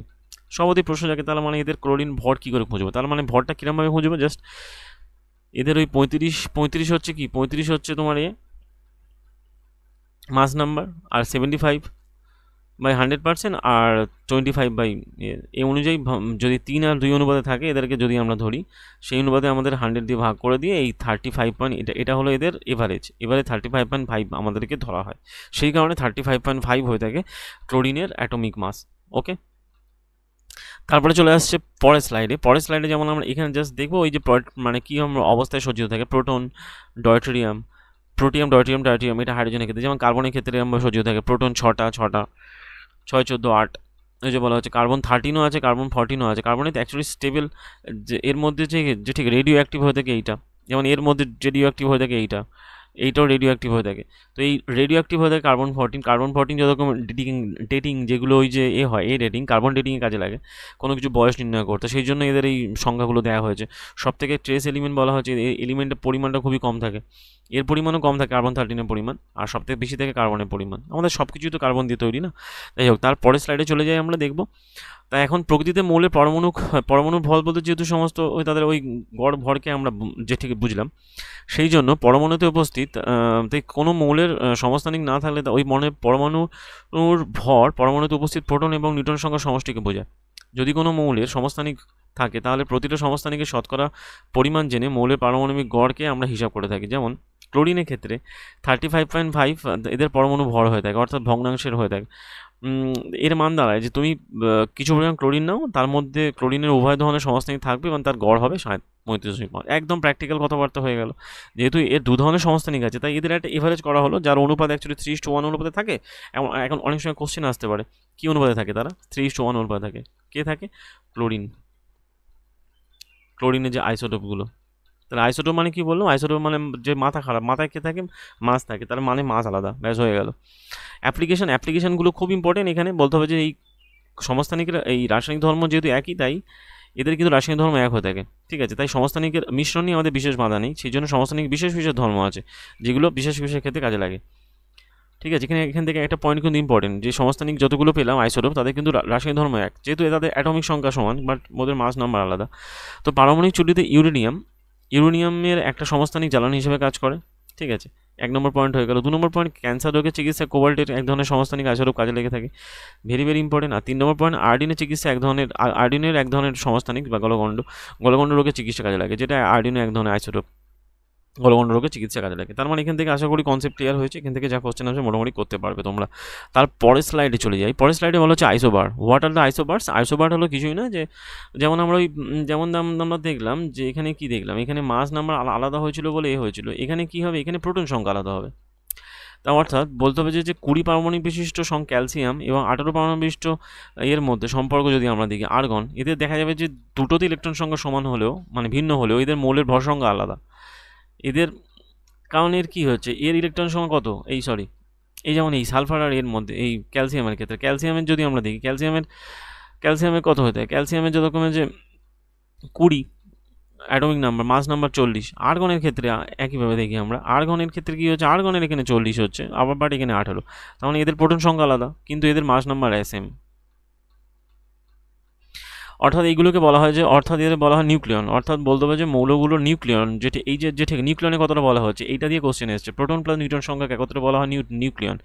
মোট সংখ্যা এক, এদের নিউক্লিয়নের মোট সংখ্যা এক, কিন্তু পারমাণবিক সংখ্যা আলাদা হওয়ার জন্য পরমাণুগুলো বিভিন্ন ভর সংখ্যাযুক্ত মৌলের পরমাণুগুলো আইসোবার বলা হয় থাকে। হয়ে গেল আইসোবার। এবারে এখানে কীভাবে মনে রাখবে, বার মানে মাথা ঠিক আছে, সেই জন্য মাথা ঠিক আছে, সেই জন্য আইসোবার বলা হয়। এখানে সালফার, ক্লোরিন, আর্গন দেখানো হয়েছে, এদের প্রত্যেকটা ক্ষেত্রে 40 হয়ে থাকে। সালফারেরও 40 হয়ে থাকে, ক্লোরিনেরও 40 হয়ে থাকে, আর এরও 40 হয়ে থাকে। এক্সাম্পল আইসোবারে, যেমন এখানে ক্যালসিয়াম, আর্গন, পটাশিয়াম, ক্যালসিয়াম, এদেরও মাথায় মোটামুটি 40 করে যতক্ষণে যে থাকে, যেহেতু এই ইলেকট্রনগুলোর সংখ্যা দেখানো হয়েছে, ঠিক আছে, এদের টোটাল সংখ্যা দেখানো হয়েছে। তার মানে যদি এরকমভাবে কোশ্চেন দেয় এক্সাম্পল আইসোবারে, তাহলে কি সালফার, ক্লোরিন, আর্গন এরা একসাথে পড়ে যাচ্ছে, আবার আর্গন, ক্যালসিয়াম, পটাশিয়াম এরাও একসাথে পড়ে যাচ্ছে। তার মানে এখান থেকে কিছু মিল পাওয়া যাচ্ছে যে এদের প্রত্যেকটার মাস নাম্বার 1 হয়ে যাচ্ছে, ঠিক আছে।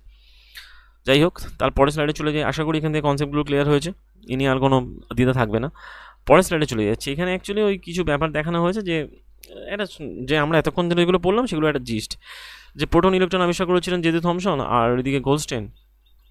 জে জে থমসন প্রস্তাব করেছিলেন ধনাত্মক আধানযুক্ত কণা, আর গোল্ডস্টেন বলেছিল যে জে জে থমসন বলেছিল ধনাত্মক আধান গোলকের ইলেকট্রনের মধ্যে গাঁথা থাকে, জে জে থমসন বলেছিল যে ওই ধনাত্মক গোলকের মধ্যে ইলেকট্রনগুলো গাঁথা থাকে। আর রাদারফোর্ড আলফা কণা বিচ্ছুরণ দ্বারা প্রমাণ করেছিল কেন্দ্রক বা যে ঠিক নিউক্লিয়াস।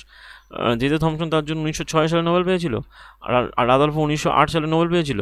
আর রাদারফোর্ডের পরমাণু মডেল অভ্যন্তরে ক্ষুদ্র ক্ষুদ্র কেন্দ্রক ছিল, যেটাকে বলা হয়েছিল যে ঠিক নিউক্লিয়াস, এবং নিউক্লিয়াসের চারদিকে কি থাকে, ইলেকট্রনগুলো থাকে। তাদের জন্য এই পার্টিকুলার তিনি ওই এই মডেলটার অ্যাকচুয়ালি গঠনের ব্যাখ্যা দিতে পারেননি, সাহিত্যের ব্যাখ্যা দিতে পারেননি, বাট যেটা করেছিল হচ্ছে কি নিলস বোর, তার জন্য তিনি 1922 সালে নোবেল পেয়েছিলেন।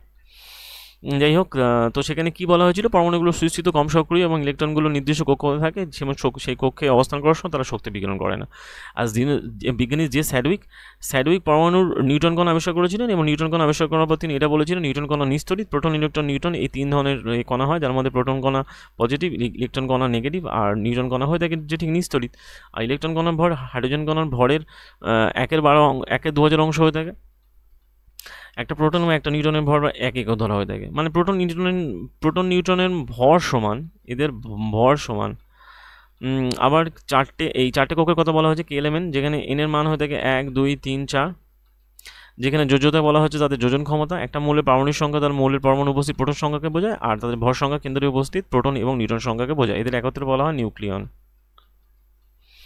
আর সমস্থানিক আইসোটে যাদের ভর সংখ্যা বলতে হবে যে আলাদা হয়ে থাকে, আমরা আইসোবারের ক্ষেত্রে কী হয়ে থাকে, যাদের ভর সংখ্যা 1 হয়ে থাকে। ব্যাস হয়ে গেল এখান থেকে এই জাস্ট স্ট্রাকচার। এরপরে আমরা যেটা দেখবো সেটা হচ্ছে কিছু questions, very very important question, যেগুলো টেকনিশিয়ানে এসছে। আমি চেষ্টা করেছি জাস্ট কোটা 10 বা 12টার মতো কোশ্চেন এখানে কমপ্লিট করার। বাকি কোশ্চেন আমরা অন্য ভিডিওতে আমরা দেখবো, যেহেতু এই ভিডিওগুলো লং করে অত লাভ নেই, কারণ এগুলো জাস্ট আমাদের কনসেপ্ট প্লাস MCQ যেহেতু হচ্ছে ভিডিও, সেখানে এই ভিডিওগুলোকে অত ঠিক লেন্দি করে আমার লাভ নেই। আমি পরে আগে চ্যাপ্টার, আমার টার্গেট যেহেতু আগে সিলেবাস কমপ্লিট করা, তারপর আমরা জাস্ট আবার কভার করবো। যাই হোক, চলো ভিডিওটা কন্টিনিউ করি, দেখি কী কোশ্চেন আছে। প্রথম কোশ্চেন চলে আসছে যে ঠিক রাদারফোর্ড, যে in order to put up Rutherford পরমাণু model, what type of the metal foil did the scientists used? Rutherford পরমাণু মডেল স্থাপন করার জন্য কোন ধরনের ধাতব ফয়েল ব্যবহার করেছিল? তো আমি একটু আগে পড়েছিলাম, যেটা হলো গোল্ড ব্যবহার করা হয়েছিল, ঠিক আছে। এখন এটা টেকনিশিয়ান যতক্ষণ এতে এসেছিল, টেকনিশিয়ান 24/12/2024 এসেছিল, ঠিক আছে। একদম পাতি লেভেলের কোশ্চেন এটা, এই কোশ্চেনই আসবে, এর থেকে বেশি আর শক্ত কিছু হতে পারে না অ্যাকচুয়ালি। যাই হোক, তারপরে কোশ্চেন চলে আসছে যেটা বলা হচ্ছে second, according to the Bohr model অনুযায়ী what is the maximum number of electron to the second energy level? তো সেকেন্ড এনার্জি লেভেলে বোর্ড মডেল অনুযায়ী কত কিছু থাকতে পারে? সেকেন্ড এনার্জি মানে 2n, n মানে 2, তাহলে এখানে 2n² যদি হয়, 2n² যদি হয় তার মানে 2 × 2² হবে, তার মানে কত হবে 8টা। আর যদি বলতো 3 নম্বর লেভেল, তাহলে কত হতো 2 × n², 2 × মানে তার মানে কত হবে 3² মানে কত 18টা। আর যদি বলতো 4 নম্বরে যতক্ষণে বলতে হচ্ছে 2n², 2 × 4² মানে কত হতো 32। আর যদি বলতো 1 নম্বর যদি বলতো, তাহলে কত হতো 2n², 2 × 1² মানে 2টো, তার মানে হয়ে গেল। এখানে কতগুলো হবে 8টা। একদম বেসিক টাইপের কোশ্চেন, যেগুলো আমরা একটু আগে পড়িয়ে এলাম। আরবি টেকনিশিয়ান 23/12/2024 এসে। যাই হোক, তারপরে স্লাইডে চলে যাই। তার স্লাইডে পড়া হচ্ছে which of the following molecule is an diatomic nature. Diatomic nature মধ্যে কী বলা হচ্ছে, ডায়াটমিকগুলোর মধ্যে কী বলা হচ্ছে, যেমন হচ্ছে কি যেগুলো হয়ে থাকে ডায়াটমিক, তার মধ্যে কোনটা ডায়াটমিক? তো এগুলো যেহেতু হিলিয়াম, নিয়ন এগুলো বলেছিলাম যে যেগুলো ইনার গ্যাস হয় সেগুলো সবসময় মোনো অ্যাটমিক হয়ে থাকে, ফসফরাস হবে না। একমাত্র হয়ে থাকে অক্সিজেন ডায়াটমিক হয়ে থাকে, বাদ বাকি আর্গন তো হবে না, কারণ এটাও ইনার গ্যাস, এটা নন মেটাল, এটাও নন মেটাল। তো আরবি টেকনিশিয়ান 3-তে এসেছিলো, 26/12-তে এসছে, 26/12/2024 এসছে, ঠিক আছে। যাই হোক, তারপরের স্লাইডে চলে যাই। পরের স্লাইডে কোশ্চেন বলা হচ্ছে কি যে the atomic number of the element is determined by the which number. Atomic নাম্বারকে আমরা কী দ্বারা প্রকাশ করি? একটু আগে দেখলাম অ্যাটমিক নাম্বারকে আমরা কী দিয়ে প্রকাশ করি? Proton number. সেটাই বলা হচ্ছে প্রোটন নাম্বার দিয়ে প্রকাশ করা হয়। আরবি টেকনিশিয়ান এসছে যেরকম আছে 23-12 এসছে। আর যদি বলা হচ্ছে যে প্রোটন নিউট্রনকে একত্রে কী বলা হচ্ছে? একত্রে বলা হচ্ছে মাস নাম্বার। মাস নাম্বার বলা হচ্ছে, একে বলা হয় নিউক্লিয়ন। এদেরকে নিউক্লিয়ন বলা হয়। এটা এটা কোথায় থাকে? এটা থাকে মাথায়। একে কী দ্বারা প্রকাশ করা হয়? এ দিয়ে, একটা এলিমেন্টে। আর এটাকে কী বলা হয়? জেড। এটা হলো মাস নাম্বার, এটা হলো মাস নাম্বার, হয়ে গেল। আর জেডটা কি? এই যে ঠিক জেডটা হলো যে ঠিক প্রোটন নাম্বার দিয়ে প্রকাশ করা হচ্ছে, এটাকে প্রকাশ করা হচ্ছে জেড নাম্বার দিয়ে। তারপরের স্লাইডে চলে যায়। তারপরের স্লাইডে বলা হচ্ছে the atomic mass of an atom primarily determined by the number of. একটা পারমাণবিক ভর মূলত কী দ্বারা প্রকাশ করা হয়? প্রাইমারিলি বলতে হবে যে অ্যাটমিক নাম্বার মানে অ্যাটমিক নাম্বারে মাস কী দিয়ে প্রকাশ করা হয়? মাস মানেই হচ্ছে তোমার নিউক্লিয়ন দিয়ে প্রকাশ করা হবে। মাস মানে হচ্ছে নিউক্লিয়ন দিয়ে প্রকাশ করা, যাকে বলা হচ্ছে প্রোটন প্লাস নিউট্রন দিয়ে প্রকাশ করা হচ্ছে। ঠিক আছে, এখানে কিন্তু বলেনি এটা, বলে দিয়েছে অ্যাটমিক মাস। যদি এখানে বলতো অ্যাটমিক নাম্বার, যেহেতু আমরা একটু আগে বললাম অ্যাটমিক নাম্বার যদি বলতো তখন আমরা দেখতাম কি প্রোটন নাম্বার দিয়ে প্রকাশ করা হতো। ব্যাস, একদম বেসিক কনসেপ্ট। এটা আরবি টেকনিশিয়ান টেক 3-তে এসেছে 24/12/2024। যাই হোক, তারপরের স্লাইডে চলে যাই। তারপরের স্লাইডে যেরকম 6 নম্বরের দ্বারা বলা হচ্ছে select the most appropriate hydrogen atom radius by the given. তো আমরা যখন অ্যাটম পড়েছিলাম সেখানে আমরা বলেছিলাম যে মোটামুটি 10⁻⁻9 থেকে -10 পর্যন্ত থাকে। তো সেক্ষেত্রে কাছাকাছি আছে, মানে 10⁻10 এর 10 মিটার মতো হবে, যাকে 1 অ্যাংস্ট্রম বলা হয়। তাকে 1 অ্যাংস্ট্রম বলা হয়। 1 অ্যাংস্ট্রমের মান হয় 10⁻10 মিটার হয়ে থাকে। আর যদি 1 ন্যানোমিটার, এটাকে বলা 1 ন্যানোমিটার বলা হয় 10⁻9। এটা কবে এসছে? আরবি টেকনিশিয়ানে এসছে। কবে এসছে? 28/12/2024। ঠিক আছে, তাহলে যাই হোক, পরের স্লাইডে চলে যাই। পরের কোশ্চেনে যতক্ষণ আমাদের 7 নম্বরে বলা হচ্ছে 7 নম্বরে doubly charge helium ion also known as the, বলতে হবে যে দ্বি আয়নযুক্ত, এই দ্বিযোজী আয়নযুক্ত, মানে যে আয়নযুক্ত, আয়না লিখেছে অ্যাকচুয়ালি, আয়নযুক্ত কী নামে পরিচিত? সেটাকে বলা হয় গামা পার্টিকেল। বলা হয় gamma particle, alpha particle, beta particle না এক্স রে, বলা হয় আলফা পার্টিকেল। আলফা পার্টিকেলকে আমরা যেরকম যে আলফা পার্টিকেলকেই আমরা বলে থাকি। আলফা পার্টিকেলের ভর আবার প্রোটনের থেকে বেশি, আবার প্রোটনের ভর ইলেকট্রনের থেকে বেশি। ইলেকট্রনের ভরকে প্রায় নগণ্য ধরা হয়, তখন আমরা বলছিলাম না। তো এটা আরবি টেকনিশিয়ান গ্রেড 3-তে এসছে, 20/12-তে এসছে, 20/12/2024 এসছে। যাই হোক, তারপরে কোশ্চেনে চলে যাই। স্লাইডে বলা হচ্ছে যে 8 নম্বর স্লাইডে বলা হচ্ছে which of the following option represent the number of the neutron present in the aluminium. অ্যালুমিনিয়ামের মধ্যে কতগুলো প্রেজেন্ট আছে? এই আছে বলেছিলাম, অ্যালুমিনিয়ামে কত হয়ে থাকে? মাস নাম্বার 27 হয়ে থাকে। এটা কত হয়ে থাকে? 13। তার মানে 27-13 মানে এর মধ্যে কতগুলো আছে? তার মানে যদি আমরা 27 থেকে 13 বাদ দিই তাহলে কত? 14। অ্যান্সার হবে 14। অ্যান্সার হবে 14। ঠিক আছে, এরকমভাবে আমরা ওই ইলেকট্রন, এটা আরবি টেকনিশিয়ান কবে এসেছিলো? 30 তারিখে 30/12 টেকনিশিয়ান 3-তে এসেছিলো। যাই হোক, তারপরে স্লাইডে চলে যাই। তারপরে স্লাইডে হচ্ছে 9 নম্বর, যেখানে বলা হচ্ছে which of the following is an isobar. আইসোবারের ক্ষেত্রে কী বললাম? আইসোবারের ক্ষেত্রে মাস নাম্বার যেটা মাথায় থাকে সেটা কী হবে? সমান হবে, মাস নাম্বার ইকুয়াল হবে। তো আইসোবার কে হয়ে থাকে এখানে? ক্যালসিয়াম আইসোবার হয়ে থাকে। আর পটাশিয়াম, ক্লোরিয়াম, সোডিয়াম। তো ম্যাক্সিমাম ক্ষেত্রে আইসোবার হয়ে থাকে ক্যালসিয়ামের ক্ষেত্রেই হচ্ছে কি এর সমান হয়ে থাকে আর্গনে। তো আরবি টেকনিশিয়ান কবে এসেছে? 26/12/2024 এসেছিলো। তো এখান থেকে আমরা দেখে নিলাম। তার মানে আর্গনের এটা 40, আর্গনের এটা 18, আর ক্যালসিয়ামের এটা 40, এটা 20, এর আইসোবার। তারপরের স্লাইডে চলে যাই। পরের স্লাইডে 10 নম্বর বলা হচ্ছে 10 নম্বরে বলা হচ্ছে কি the number of than atom of glucose. তার মানে গ্লুকোজের সংকেত কী হয়? C6H12O6। মানে এখানে কতগুলো অ্যাটম আছে? তার মানে এখানে 6টা আছে, এখানে 12টা আছে, এখানে কতগুলো আছে? অক্সিজেনের 6টা, তার মানে টোটাল 24টা অ্যাটম আছে। তার মানে এখানে টোটাল 24টা হবে অ্যাটম। এখন এটা কবে এসেছিলো? এটাও এসেছিলো আরবি টেকনিশিয়ান এতে এসেছিলো 23/12-তে এসেছিলো, 23/12-তে। যাই হোক, এখানে জাস্ট অ্যাটম নাম্বারটা জানতে চেয়েছে। ঠিক আছে, আর কিছু জানতে চাইনি, জাস্ট আমরা ইস্যুর জন্য অ্যাটম সংখ্যাটাই করে নিলাম। যেহেতু এখানে যতগুলো যেরকম আছে, যদি বলে যে হাইড্রোজেন যে ঠিক জলের মধ্যে কতগুলো অ্যাটম আছে, তার মানে এখানে কটা আছে? যে ঠিক 2টো আর 1টা, তার মানে 3টে অ্যাটম আছে। টোটাল অ্যাটমের সংখ্যা 3টে। এই হচ্ছে ব্যাপার। যাই হোক, তারপরে চলে যাই। তারপরে বলা হচ্ছে কি 11 দাগ আছে the difference in molecular mass between the two consecutive homologous series member. এইটা এখানে কোশ্চেনটা এরকম বলা হচ্ছে যে হোমোলোগাস সিরিজ মেম্বার মানে বলা হয় CH2, C2H4, এগুলো তো হোমোলোগাস স্ট্রাকচারের মধ্যে পড়ছে। C3H6 মানে এটা ডাবল করে বাড়ছে না, স্কোয়ার যদি করে যাই, স্কোয়ার কিউব করে যাই, এরমভাবে বাড়ছে। তো এই হোমোলোগাস স্ট্রাকচারের মধ্যে এদের, এই কনসিকিউটিভ হোমোলোগাস স্ট্রাকচারের মধ্যে এদের মলিকুলার মাস কত হয়ে থাকে? যেমন কার্বনে কত হয়? 12, হাইড্রোজেন কত হয়? মলিকুলার মাস বলেছে, নট অ্যাটমিক মাস। মলিকুল মানে ওই অণু বলেছিলাম, তার মানে চলে আসছে কতগুলো, 14টা।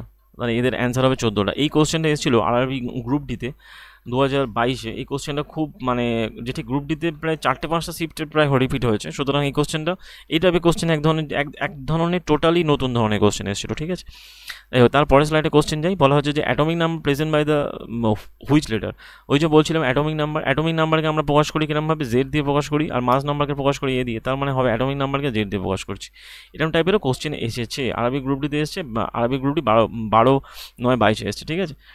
তো তারপরে মোটামুটি আমরা কমপ্লিট করলাম। যাই হোক, আশা করি তোমরা ব্যাপারটা বুঝতে পেরেছো এবং চ্যাপ্টারটাকে তোমাদের বোঝাতে পেরেছি। তো এর পরের ভিডিও হয়তো আমরা ফিজিক্স শুরু করতে পারি, কারণ আর কয়েকটা ভিডিও আছে। ভিডিও কমপ্লিটের মাধ্যমে আমরা ক্লাস 9-এর টোটালি সায়েন্সটা কভার করব। হয়তো ফিজিক্সের আর গোটা 3-4 চ্যাপ্টার আছে মনে হয়। গতি আছে, মহাকর্ষ আছে, বলগতি এরকম কিছু ছিল, কার্যশক্তি, শব্দ, এসব কিছু ছিল মনে হয়। 4টে কি 5টা চ্যাপ্টার হবে। তো আমি তাড়াতাড়ি চেষ্টা করছি কমপ্লিট করে দেওয়া ক্লাস 9-এর। এটা কমপ্লিট করে দেওয়ার পরেই আমরা ক্লাস 10-এ শুরু করবো, এবং তারপরে টোটালি কমপ্লিট করে যাওয়ার পরে আমি চ্যাপ্টার ধরে কোশ্চেনগুলো কমপ্লিট করাবো। এবং তাতে কী হবে, একদিকে তোমাদের যে ঠিক রিভিশনও হবে, এবং আমি চেষ্টা করছি এই কনসেপ্টের সাথে যাতে ভিডিও বেশি না লেন্দি হয়, তার জন্য ওই কিছু কোশ্চেন্সকে অ্যাড করা। আশা করি তোমরা ব্যাপারটা যে ঠিক আছে মানে বুঝতে পারছো। এবং এখানে একটা বলা কথা যে এক্সাম কবে হবে বা কী হবে বা ডেট পিছোচ্ছে এইসব না ভেবে জাস্ট যে ঠিক আছে প্রিপারেশনে ফোকাস দাও। কারণ রেল কিন্তু বেশি সময় নেবে না। এক্সাম পরীক্ষার ডেট দেবে, তার মধ্যে অল্প সময়ের মধ্যে একদম রেল এক্সাম কন্ডাক্ট করাবে। ওরা এই বছরই কন্ডাক্ট করাবে যে ঠিক আছে রেলওয়ে গ্রুপ ডি। সুতরাং আর কোনো চান্স নেই। সুতরাং তখন আর কোনো ওই আফসোস করার সময় থাকবে না। সুতরাং ওইসব এদিক ওদিক না তাকিয়ে জাস্ট পড়ে যাও, এবং যে ঠিক রিভিশন করে যাও, ম্যাথ রিজনিং প্র্যাকটিস করে যাও, আর অবশ্যই সায়েন্স পড়ে যাও। কারণ যেহেতু রেলওয়ে যেটি গ্রুপটির জন্য ম্যাথ রিজনিং সায়েন্সের নাম্বারটা মোস্ট ভাইটাল। এর ইম্পর্টেন্সটা অনেকটা ইম্পর্টেন্ট, মানে অনেকটাই যেটি গুরুত্বপূর্ণ। কারণ দেখো, প্রথমত গ্রুপ ডিতে সায়েন্স 25 নাম্বার, ম্যাথ 25 নাম্বার, তাহলে 25 50, আর ওদিকে রিজনিং কিন্তু 30 নাম্বার, মানে 80 নাম্বার এখানেই হয়ে যাচ্ছে। সুতরাং কেউ যদি 75 মতো অ্যান্সার করে আসতে পারে এর উপর থেকে, আর 20 নাম্বার তো আমাদের রয়েছেই, জিকে রয়েছেই। তো যাই হোক, আশা করি ভিডিও তোমাদের ভালো লেগেছে। যদি ভালো লেগে থাকে লাইক করো, ভিডিওটাকে শেয়ার করো, চ্যানেলটাকে সাবস্ক্রাইব করো, এবং কমেন্টের মাধ্যমে জানাও কেমন ভিডিও হচ্ছে। দেখা হচ্ছে পরের ভিডিওতে। আপাতত এই পর্যন্ত। Thank you.